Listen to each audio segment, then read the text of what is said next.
So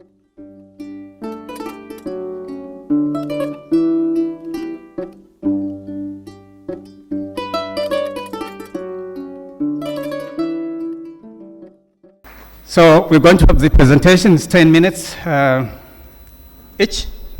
I hope, Eric, you're going to get stuck that I see that the presentation is on. The floor is yours. Well, thank you for having me. And so I'm here to talk about and to learn a lot during this conference. I learned quite a bit, but I'm here to talk about how to use monetary sovereignty to help economic development. Okay, and so what are the opportunities and the constraints that come with monetary sovereignty? Okay, if you're monetary sovereign, does it mean you can just do whatever you want, okay, and print your way out of your problems? Or do you have to think about policy making in a way that put some constraints, but maybe different constraints than you have when you don't have monetary sovereignty? So we'll first look at what monetary sovereignty is and its purpose, and move to using that for economic development. So one of the way that is usually understood when we talk about monetary sovereignty, usually we have immediately the criticism is that, oh, well, it leads to printing money to spend, and so taxes are going to be unnecessary, and it pushes to careless spending on lavish programs, and it subjugates the central bank to the will of the treasury. It's no longer independent. And so if you have monetary sovereignty, you're going to run large deficits. And so here we have examples: Zimbabwe, the Weimar Republic, quantitative easing. So basically, monetary sovereignty is supposed to be the road to ruin, except maybe for the United States. Okay, can get away with it because there's a foreign demand for the currency. Okay, so what I'm going to try to show here is that this understanding of what monetary sovereignty is and how to use it is quite incorrect. My main argument would be that you can apply it to any countries. Okay, it's not special to the United States. So what are the main characteristics of monetary sovereignty? Okay, so you first set and enforce monetary laws. You define what your unit of account is, legal tender laws, rules of the payment system, rules of debt discharge, okay, and then you issue an unconvertible national currency. That's what gives you the greatest flexibility. Now, you can have a convertible currency, but to be able to use your monetary sovereignty, in that case, you're going to have quite an extensive amount of reserves, so China type of thing. Okay, then you issue public debt denominated in that currency, okay, and you tax in the national currency. Okay, and so some governments are closer to that than others. So when did monetary sovereignty emerge? Well, monetary systems are old, at least the modern forms of them, okay, at least 5,000 years ago. Okay, and the point was to compel the population to move resources toward the governing authority. Okay, it's usually tax-driven. That means it involves it's establishing an asymmetric power relation, okay, where you impose dues that have to be paid in a national currency, and so others become indebted to the sovereign by fiat. Okay, and the sovereign promises to basically accept its currency as a means of payments for the tax that are to be paid. Okay, and of course there are negative consequences if taxes are not paid. Okay, so a sovereign that will not willingly or can't enforce the payment of dues will see its sovereignty challenged. And so that creates problems to move domestic resources toward the public purpose. So what are some of those challenges? So if you have an unstable political system, then you have a lack of trust in the ability or willingness of the government to enforce the tax payments. If you have poor enforcement mechanism, like large tax evasion, corruption of tax official, that's another problem that limit the ability to redeem the national currency through taxation.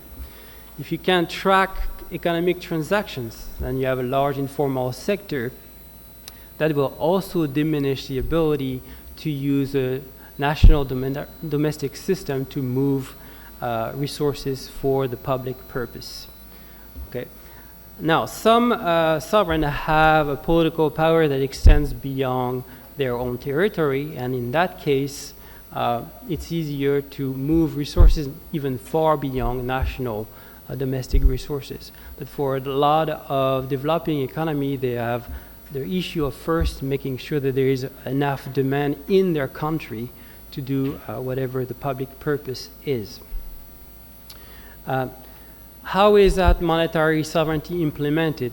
Well, what we see is that the traditional argument is that the central bank is supposed to be independent from the treasury, and the central bank is only involved in monetary policy, and the treasury is only involved with fiscal policy.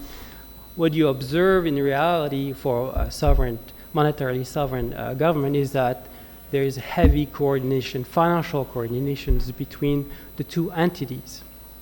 Okay, so the central bank is heavily involved in fiscal policy, not as an exception, but as a routine. Okay, it directly finances the treasury either by participating in the auctions or by financing participants that are required to bid in all auctions. Okay. And the treasury itself is also involved in monetary policy because government spending and taxes influence the monetary base, and when the central bank targets an interest rate, it needs to neutralize the impact of this change in the monetary base coming from the fiscal side, and at times it requires the involvement of the treasury for reasons I don't have time to develop.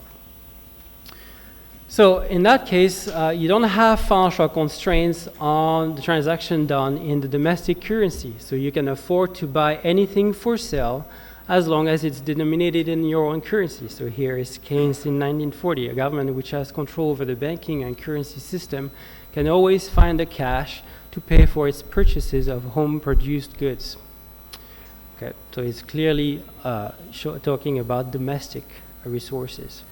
Government cannot be forced to default on debt denominated in its own currency. It's purely voluntary. Okay, and so in that case, you have control over the cost of your public debt. Okay, and it's basically set through monetary policy. And what you observe too is that the public debt is managed for other reasons than a pure budgetary logic. So what you would observe is that treasuries that are in fiscal surplus will still issue public debt. Okay, or at times the central bank will ask the treasury to issue public debt for monetary policy purpose. So the public debt does not move for pure budgetary reasons. Okay, and it's managed for other reasons. And so with that, then, that changes the way you do policy making when you manage domestic resources. Okay? The question is no longer where are we going to find the money, how we're going to pay for it, but rather, first you have to ask yourself, what do you want the government to do in your country? So you have a political question to answer. And here, there are many socioeconomic challenges where the government can help, unemployment, and you name it. Okay, and the point is that none of them, as long as you only use domestic resources, is solved through financial means, like saving Social Security because it's going to go bankrupt. No, okay, the government can pay for Social Security. The problem is not financial. The problem is more ratio of employed to non-labor people. So that is about raising productivity, training. It's not about putting money in the lockbox. Okay, to pay, we just credit the accounts, and that is done in 2 seconds. And you have to set, of course, your tax structure and spending priorities to meet these challenges. And so the first thing is to determine what your constraints are. And so here you can look at two questions. First one is, are resource suppliers unable or unwilling to sell to the government goods and services priced in domestic currency? And so you have a yes or no. The second one is, can the government run out of money? So yes or no. And so if you answer no to both questions, then there are no constraints. Okay. If you have yes to both, then you have both financial and real constraints. Okay. And so you have to determine where you are within that space. The second set of questions concerns how to do policy. The first one is, how should you judge the soundness of a policy proposal?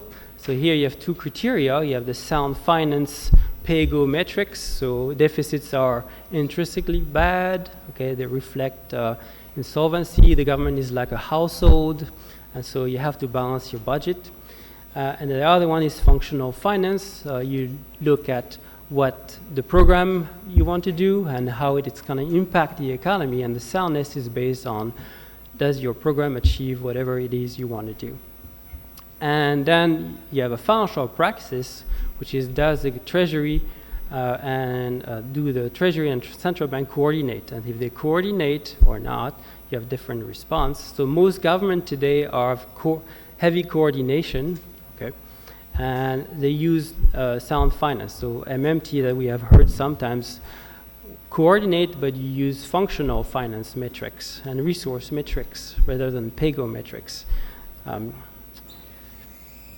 So that's the other thing. Okay, so now if you have unlimited capacity to pay, it doesn't mean that the government should spend an unlimited amount. You have to account for inflation risks, waste, things like that. So the first goal is to decide what you want to do. Okay, decide by how much you want to reduce emission, what should be the pace of spending that is consistent with that goal. Estimate your resource need. Okay, if resources are not available, can you make them available or not? And so that will determine the pace at which you can spend.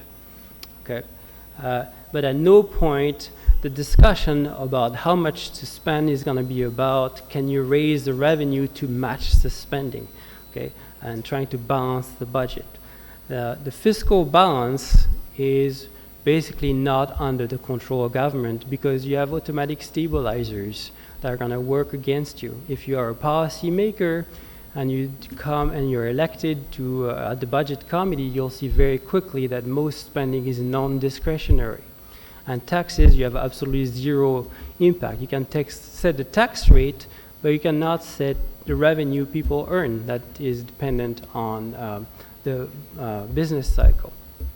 And so the fiscal balance will do whatever it needs to do, okay? And you have no control over that, but you can decide how to tax and how to spend.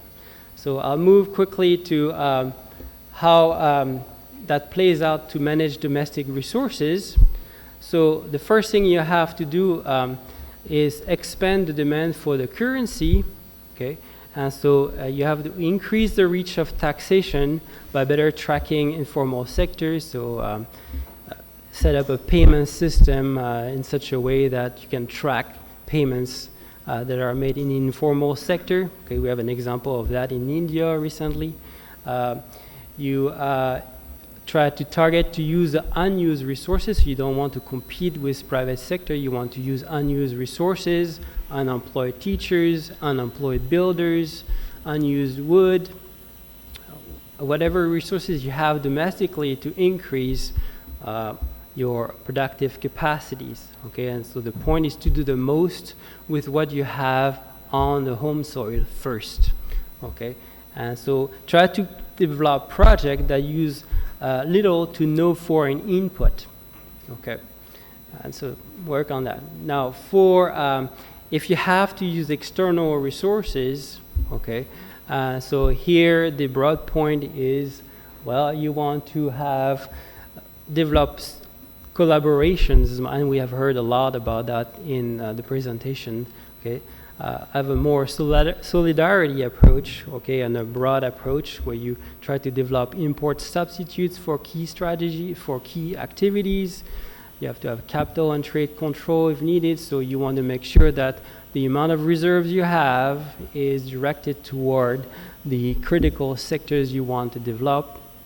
You want to work with partners to develop exchange of resources so that if you have allocative difference, you can trade on that based on bilateral trade, exchange of complementary skills.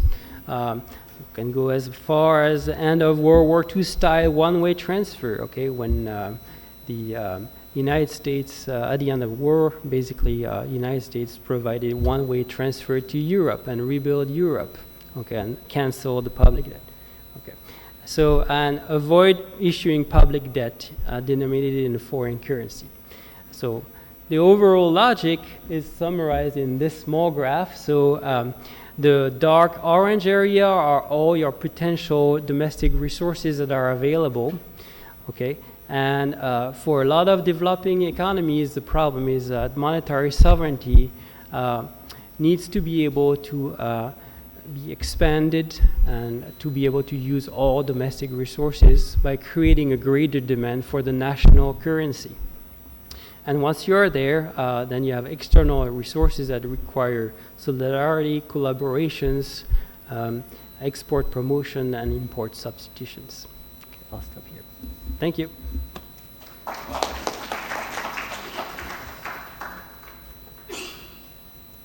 Pretty much on time. Thanks, Eric. So, Marion, you beat the record, I suppose. Thanks very much for 10 minutes.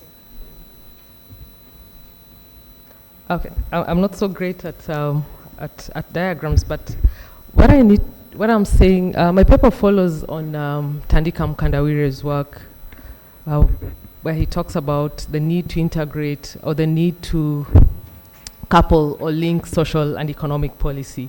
And so what I'm trying to say in this slide is that social policy can provide a crucial link between economic development, poverty reduction, and equity if both social policy and economic policy are interlinked and they can be pursued in mutually reinforcing ways. And if social policy and economic policy are pursued in tandem, then social policy can be a productive force that contributes to human capital, can increase labor productivity, and promote economic growth. And that investment in social policy can drive structural transformation and sustain economic growth. But we know that always, as sometimes happens, is that social policy is treated as the younger sister or the lesser to economic policy, and economic policy takes dominance when it comes to thinking and policy making and so on. And so I look at three key continental frameworks that we've had on the continent, that we have on the continent, and look at how economic and social policy are pursued if linked within these policies regarding following on what Thandika writes. So the first is the Lagos Plan of Action for Economic Development for Africa. That's the first one I consider. And then the African Union Social Policy Framework of 2008. And then Agenda 2063 of the Africa we want. So when you look through the three frameworks that I mentioned, you find that the integration of social and economic policies, or the interlinking between social and economic policies, it happens in some of the documents, and then in some it does not, but implementation has been slow and truncated.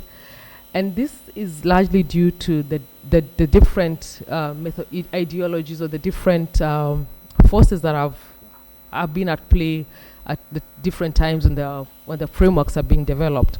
So in some, like in some of the policies on the frameworks, and you find elements of socialism, especially when you think about the Lagos Plan of Action, which came at the nationalist phase, after the nationalist phase. But then there is also the neoliberal orthodoxy, which in some of the policies and the frameworks of the African Union then comes in. But then there is also the element of a Pan-Africanism and Ubuntu that then can be seen within the policies. And so because of these mixed ideologies, depending on the political and economic context on the continent, then you see an oscillation between some of these ideologies in the policies. And also, there has been, as I say, there has been little attention paid to social policy, especially in terms of fiscal consolidation. When we have a debt crisis like now, you find that social policy does not get a lot of attention, and also it's relegated to margins in national prioritization. But as I said, social policy is a crucial link and can provide a crucial link between economic development, poverty eradication, and equity, and that when they're seen to act as different, two sides of the same coin, then they can have mutually reinforcing, they can be mutually reinforcing, and that the positive relations between, and the several authors who see the positive relation between macroeconomic and social policy. But why is little attention paid to social policy when it comes to the continental frameworks? First is that economic thinking is elevated, is thought to be higher than social policy thinking, for instance. And then also social welfare is considered the end of, something that comes at the end of development. This, what happens after development has been achieved, therefore, it tends to be residual and only pursued after people feel that we have met a certain level of economic development, which then explains why people think that social policy is a poor instrument, an inferior and subordinate to economic thinking. But also there's the influence of the neoliberal orthodoxy, which sees investment in social policy as obstructive to economic development. And what this has resulted to in the continent is that it has undermined human development to a great extent, and also compromised, on the other hand, compromised economic development. But social policy, as sometimes is seen as to be about just welfare, it's not about just mopping the diswelfares of economic malfunction and institutions, but social policy is important for economic policy. It leads to equity and poverty reduction and alleviation. And also, when we look at the late industrializers, we see that their prioritization in social development and social policy is what led to economic development. It was important in the process of development. Several ideas have been the ruling ideas that have framed the way social policy is thought about at the continental level, let's say with the African Union, or even implementation at national level. So at the post-colonial period, let's say after independence, when many countries have independence, then social policy was seen to serve, was pursued to serve the production and social cohesion functions. And so national governments at that time invested heavily in education. There was huge investment in education, health, and so on, water and sanitation. And this was for reasons of production first, to be able to build a capacity of Africans that would then take over from the labor force that had been left at independence. But also it was about building human capital, building the capacity of its own people, for its own people to improve the well-being. But also social policy played a role in social cohesion. And I think Tanzania is a classic, I think as Jimmy Adesina says, it's the most successful way in which social policy was pursued in terms of nation building and social cohesion. And so you have a Tanzania that emerges out of independence that's very cohesive in terms of, despite its ethnic, religious, and other differences, as a very cohesive society with solidarity and collectivism in terms of thought and so on. And so we have an increased public spending at this time after independence also, but then this is curtailed by what we famously know as the structural adjustment programs, and governments are forced to cut down on spending, especially social spending. And this opens way to neoclassical economic thinking, which privileges markets in allocation of resources, and social policy then is relegated to a residual role. So when you look at the Lagos Plan of Action of 1980, it was developed after the nationalist phase, after 1990, between 1960 and 1980 is what we would describe as the nationalist phase. So it comes at a point where we have the balance of payment, the structural adjustment programs, and the debt crisis, the first debt crisis, if I was to think about it that way. But the thrust of the Lagos Plan of Action was an emphasis on economic reliance at that time, thinking about industrialization for Africa. I think the same things that we still think about now, regional integration.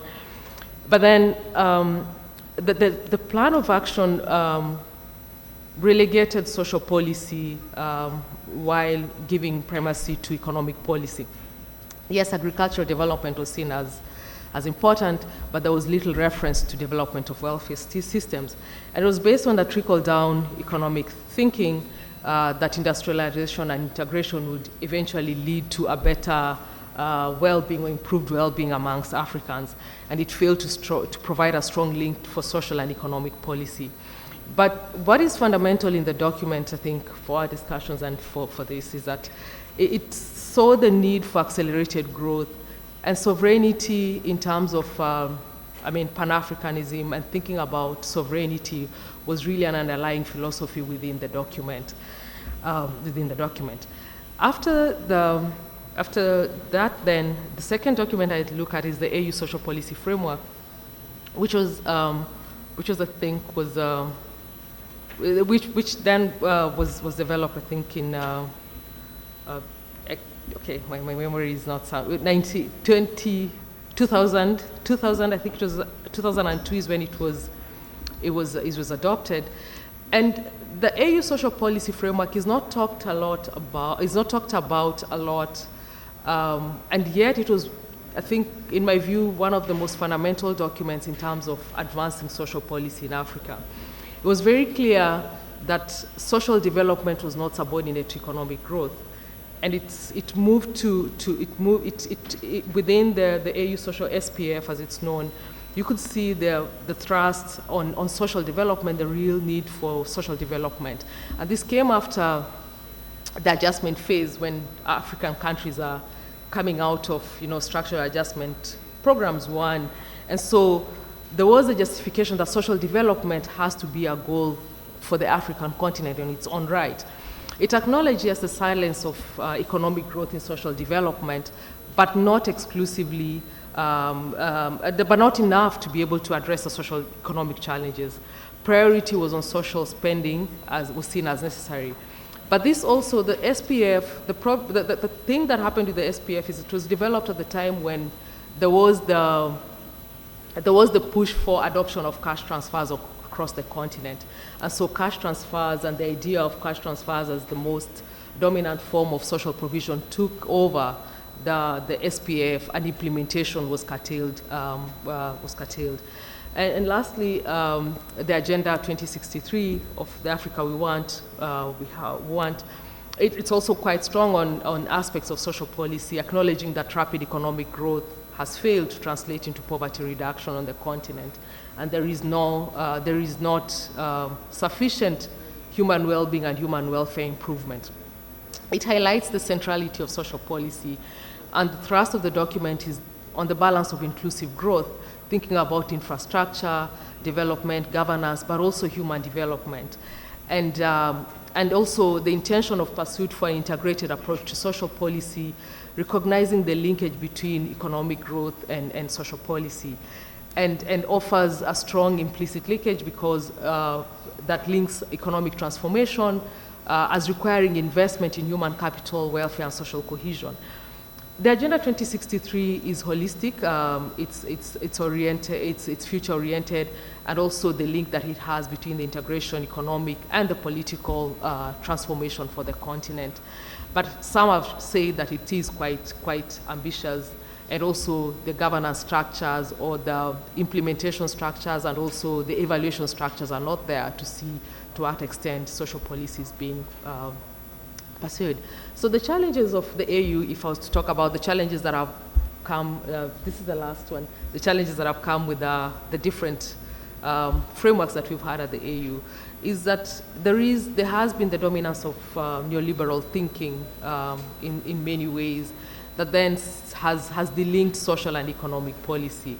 Structural adjustment programs then derailed a lot of thinking on the pursuit of social policy at continental level, and also the internal challenges of the AU itself, which may be about staff capacity, but also the reliance of NGOs and international NGOs, lack of reporting structures, and also the issues of subsidiarity. Just to finish, maybe a quote that I would like to leave with, that from my mwalimu, whose mwalimu was Tandika Mkandawire, Jimmy Adesina. He says, you cannot pursue a social policy that is grounded in solidarity. Yes, we want to pursue a social policy that's grounded in solidarity, but then when you have an economic policy that promotes individualism, it cannot, both the two cannot reinforce each other. So thank you so much.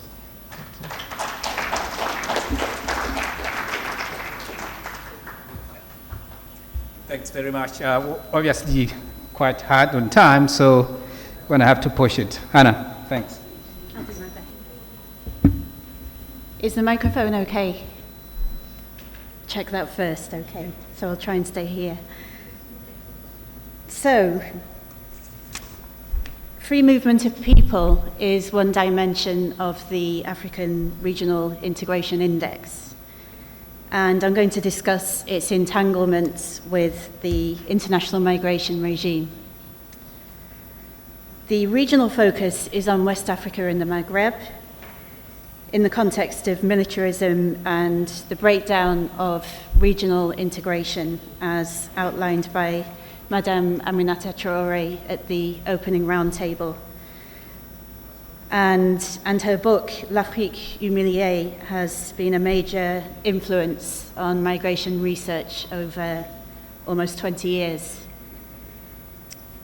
The territorial and social division that was created in the colonial regionalizations of West Africa and other parts of Africa has been outlined in several of Samia Amin's works, among others, and these divisions have been violently amplified in the 21st century, from the expansion of the war on terror, the US war on terror, to the US, French, and UK invasion of Libya, and its devastating impact in Mali, the destabilization of the Sahel region, and the reinforcement of borders from the US and Europe.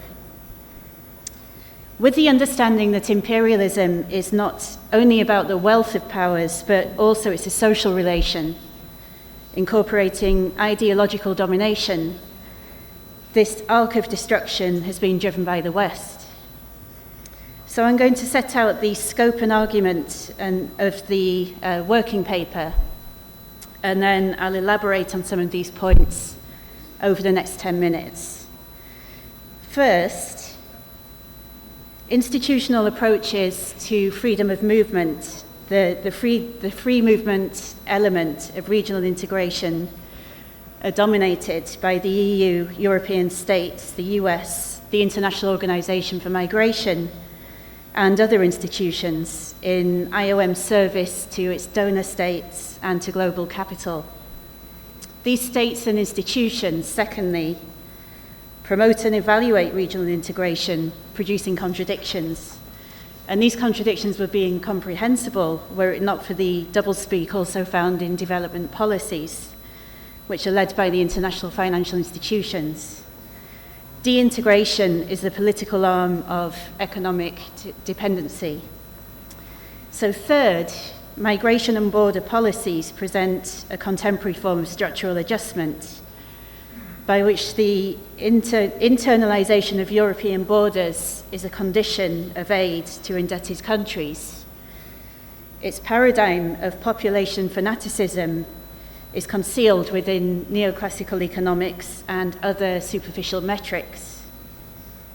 So fourth, in outlining this paradigm and considering alternatives, and alternative conceptions of the state are centered in these incompatible integration programs. From the Eurocentric perspective centered on state competitiveness and their drive for capital accumulation, and other ways that the state is objectified in Africa, to the Pan-African conception, which is based on flexible networked sovereignty and collective security. So this is really at the root of these contradictory integration projects. And then finally, the practical implications of this analysis suggest the need for active policies in favour of free movement from a labour perspective and in the interest of the freedom of development. So on migration and integration governance, migration policy connects the African Union, regional economic communities and member states with the International Organization for Migration, the International Labour Organization, the UN Economic Commission for Africa, and other UN agencies, the US and European State Departments. As a political counterpart to the World Bank and the IMF, the International Organization for Migration was originally founded for Western European countries in 1952 as part of the US Marshall Plan of Aid, joining with the precursor to the Organization of Economic Cooperation and Development. So that's part of its institutional history. There's a long-running critique of IOM in the way it operates for its donor states, especially the US, as most of its director generals have been US politicians. And this is all despite its tagline of making migration work for all. The IOM role historically in developing border controls, detention camps, deportation under the guise of assisted voluntary return, and other deterrents has produced a global system of containment. And this system of containment is working against most dispossessed people, and this is all hidden in its rhetoric of support for free movement and integration. IOM established the governance framework for the African Union's migration policy framework for Africa. It contributed to ECOWAS's conceptual paradigm of migration, and it has a special liaison office to the African Union Commission, to the UN Economic Commission for Africa in Addis Ababa, and it also has regional and state offices around the continent. IOM policy outwardly supports Pan-African free movement of people, to quote, and it participates in the African Union's Pan-African Forum on Migration in the framework of the African Continental Free Trade Area, and also in the joint labour migration programme with the African Union Commission, the International Labour Organization, Sweden and Switzerland. The policy documents of the African Union and ECOWAS do account somewhat for the consequences of the EU externalising its borders, unlike the complete denial that you would find in IOM policy and that of Western state departments. But the paradigm remains of migration control. So I'm going to go now into the realities of the migration regime and how it creates division and polarization within and between both continents, Africa and Europe. So we could go back 30 years to the Euro-Mediterranean Partnership, which restructured migration politics between states and IOM for its member countries of Algeria, France, Italy, Libya, Malta, Mauritania, Morocco, Portugal, Spain, and Tunisia. And this agreement, as Samir Amin wrote in 2004 with Ali El-Kens, facilitated Atlanticist domination over the Sahel and Saharan regions. So this neo-colonial reinforcement of the external and also internal borders in Africa has also enabled selective labour mobility by the EU and European states that amplifies the uneven dynamics of capital-driven migration regimes in Africa and Europe. Xenophobia, social tensions and expulsions have expanded with material support from European powers, blocking regional circulation. Some examples of this include the EU Trust Fund for Africa, IOM border management arrangements in Mauritania, which carries a rhetoric of social cohesion and even attainment of the Sustainable Development Goals, but it's actually intensified historical social divisions, including harassment, detention and threats against so-called irregular migrants from the south, and also against Afro-Mauritanians and Haritin communities. The EU-funded criminalisation of migrant transport in Niger from 2015 broke ECOWAS agreements. This was repealed after the coup. In Senegal, EU-funded border units were used in state violence that killed dozens of people towards the end of Macky Sall's regime. So the metrics of free movement, focusing on protocols and agreements, are superseded by not only states' prerogatives, which is already well known, but also by these extra-legal migration control agreements. So, you know, we live in a time of impunity, and the EU and Italy's sponsorship of militia in Libya is now being challenged in the International Criminal Court. So none of this is captured in those metrics. So these policies have also actually forced thousands onto Europe by breaking regional circulation, including in Tunisia, where thousands of people from Ivory Coast and elsewhere were no longer able to work in Tunisia and were expelled or forced onwards towards Europe. So I'm going to talk about the dual foundations of the migration regime. So first of all, it has its basis in neoclassical economics, which itself excludes the kind of social relations that have been discussed. And underneath that is the kind of barbarism of Malthusian population fanaticism. So this is a false theory which connects the food supply with demographics. So in response to people losing access to the necessaries of life, racialized population control is deployed rather than the more human response of agrarian regulation and other measures to address the displacement. And that's at the heart of the brutality of the regime. Migration control is responding to a so-called crisis for Europe that's based in this kind of pseudoscience. Do I have a few more minutes? Okay. Okay. So I can't illustrate that. I just want to say briefly that, because I have taken 10 minutes. So I just want to say briefly that, you know, in 2024, when almost 47,000 people arrived in the Canary Islands from West Africa's coasts, the social movements there were actually protesting against over-tourism. So this is, you know, really the understanding of political ecology, that the overpopulation applies to the people who are consuming the most resources. So I'm going to wrap up now to say I've outlined the underlying logic of the international migration regime and the incompatibility of integration projects between institutional projects that have countered autonomous collective development strategies and Pan-Africanism founded in anti-colonial projects. So this paper has suggested a further analysis of non-capitalist or anti-capitalist migration and labour regimes to depolarize societies. And from here, I would like to open up a discussion on labour-oriented mobility to support substantive equality between workers and societies, and how to sequence this with other dimensions of regional integration. And I would welcome your thoughts on taking this forward. Thank you.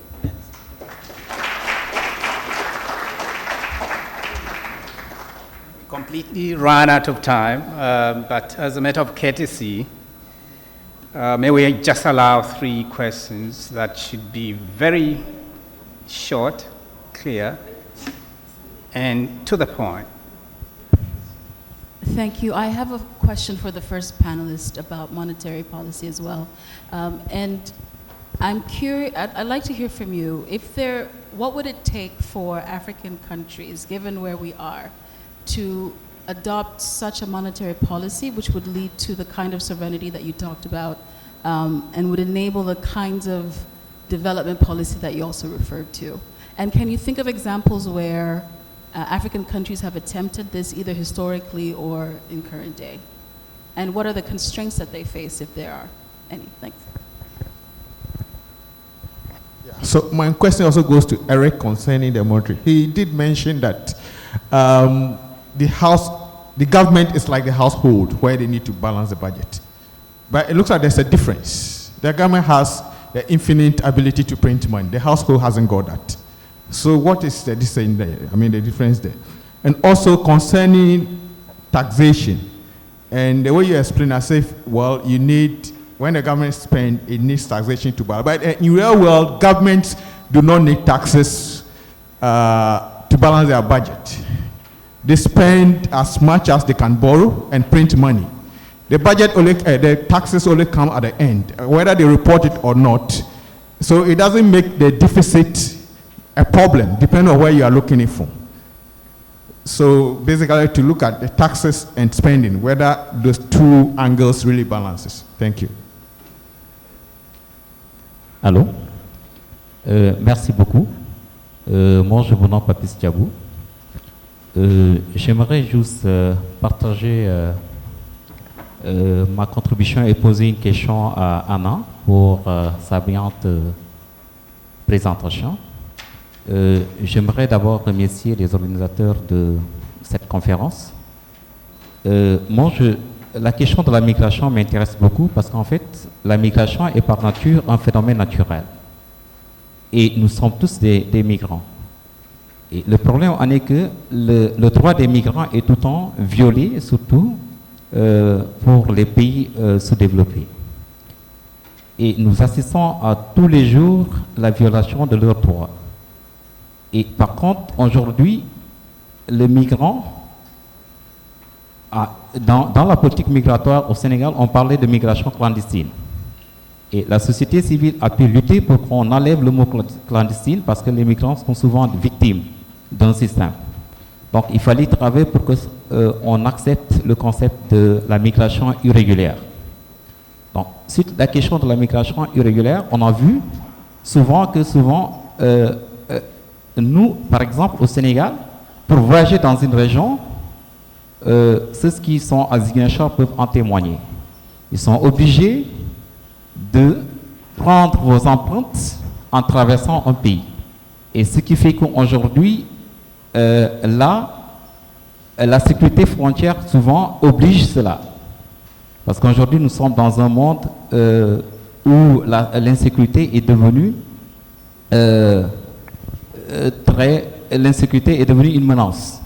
Ma question est de savoir comment concilier le respect du droit des migrants et la sécurité de nos frontières. Voilà la question que j'aimerais juste poser. Sur quel levier devons-nous nous appuyer pour consolider le respect du droit des migrants et la sécurisation de nos frontières? Thanks very much. Merci. I think you made your point. Thank you. Just a sharp one, please. Thank you. And panelists, please be sharp in responding. Got a shout from my colleagues that we completely ran out of time. Moi, c'est juste une question à la dernière intervenante sur la question migratoire. On constate ces dernières années que le migrant est une réelle variable d'ajustement dans différents contextes. Mais ce qui m'intéresse, c'est les contextes africains. Vous avez parlé de l'attitude de certains États d'Afrique du Nord. dans ces différents pays, l'Algérie, la Tunisie, la Libye, mais aussi le Maroc, le migrant est par excellence une variable d'ajustement politique. Avec le développement des populismes et du faux souverainisme, on met le migrant comme, on définit le migrant comme la cause de tous les problèmes, avec bien sûr comme conséquence une violence extraordinaire contre les migrants dans ces pays. Qu'est-ce que vous en pensez? Thanks very much. I think that's the end of our questions, and my panelists can now quickly attend to questions. Thanks.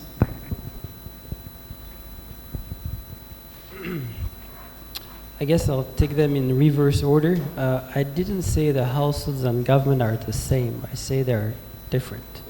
And one thing that is quite different is that if you look at the data, fiscal deficits are a stylized fact of public finance. They are not abnormal situations. They occur all the time over decades.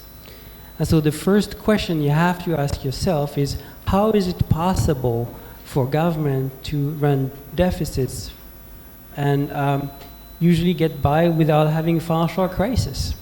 Okay, and they have growing public debt. So the answer is monetary sovereignty, which brings us to what is monetary sovereignty about? Is it about changing the way you source your spending? No. Okay, we're not saying that once you have monetary sovereignty, suddenly you're going to print a lot of money. What monetary sovereignty is saying is that it is normal, that's the usual way you spend. You spend by creating your own money. And in practice, the way this is done, this is not an exceptional thing. Okay, this occurs all the time. In practice, the way it occurs is through the coordination of the central bank and the treasury. Okay, again, we usually think of the central bank and the treasury are independent entities, and the central bank can set its interest rates for sure. So it has policy independence, but it doesn't have financial independence from the treasury. Every auction, every month, the central bank participates in auctions. The way that happens varies by countries, but if you take Canada, the central bank can directly participate and buy about 20%. It can have up to 20% of its balance sheet in treasury. So as long as it has not reached the limit, you can just buy new treasuries. In the United States, you can only refinance. So if you have treasuries that are maturing, you can just buy new ones to replace the old ones. But what you do in the United States too is you finance the major institutions that are responsible for buying most of the treasuries. So you put financial institutions in the middle with a pretend that gives you market pricing, but the central bank is behind them and financing them all the time. So you have indirect financing of the treasury by the central bank. And that works throughout all. So this pretends that the central bank and the treasury are completely independent, that the central bank does not finance the treasury, that it's an abnormal thing that never happens, that usually we just use taxes or borrowing, and borrowing is done in the market without central bank interference. It's not true. It happens all the time, all the time. And so with that in mind, MMT, given you say the word, is not about just printing money. Okay, what we're saying is that your constraints are different. Your constraints are non-financial. So that brings me to the last question, which is about import content. And so what I tried to do, and apparently failed to do in the presentation, is to try to show you how you try to deal with these issues of import constraint and external resources. Your monetary sovereignty cannot help you with obtaining external resources unless you are the United States or a few other countries where you have a foreign demand for your currency. But for most of us, unfortunately, or most of you, I'm from the United States. I'm double guilty. I'm French and American. So, and so for most of you outside these countries, indeed you have this problem. And so what I try to show you is how to do that. But the point is that this thinking then comes in terms of constraining yourself, also in terms of the use of domestic resources. Okay, and there is plenty you can do with your domestic resources, with your monetary sovereignty, as long as you are willing to do it and willing to put in place policies that allow you to use your domestic resources. Thanks. Okay, I think I should have mentioned, just because of time, that yes, there is a clear link between social policy and production, for instance, and also other functions. The social policy is not just about protection or welfare, but that also, for protection against falling into poverty, can be used for productivity, redistribution, nation building, and also social reproduction, to be able to handle the issues of gender and gender relations. But I think what's happened in terms of productivity is that we've had, I think, a lot of populist instruments or populist programs that have been pursued, for instance, in a lot of countries on the continent. For instance, I mentioned cash transfers as one, but then also microfinance, and I think Kenya is an example, and I think other countries, when you have programs like the Hustler Fund, which basically is supposed to is seen, or it's sold as a program that then is going to enhance the productivity of individuals or communities, especially in contexts where you have high informal labor. But then what it does is it actually doesn't, first of all, it doesn't pursue the purpose that it doesn't fulfill the purpose that it was set to do, because it doesn't take into context the economic, it also doesn't take into context the economic and also the political settlements. But then in other areas, we've seen social policy, for instance, social security benefits that have accumulated over years, used for instance, for construction of infrastructure in other countries. And I think countries on the continent are trying to do that, and we're seeing that governments are now borrowing from pension schemes and pension funds to finance roads, infrastructure, and so on. And so I think the link is there and can be pursued, I think, at a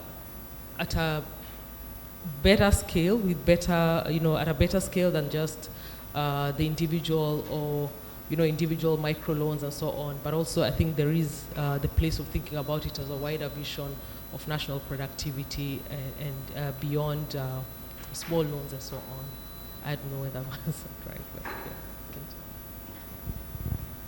Thank you. I'm going to respond to the second question first, because the first and the third are related. So on the question of violating migrants' rights and measuring that against border security, I mean, I'm not going to be too dogmatic about just end all borders, but I will say that, this is something that's posed in policy frameworks, often through the lens of social sciences. So how do you balance the security of borders with the rights of migrants? And, when we look at the real experiences in West Africa, then you have to ask security for who?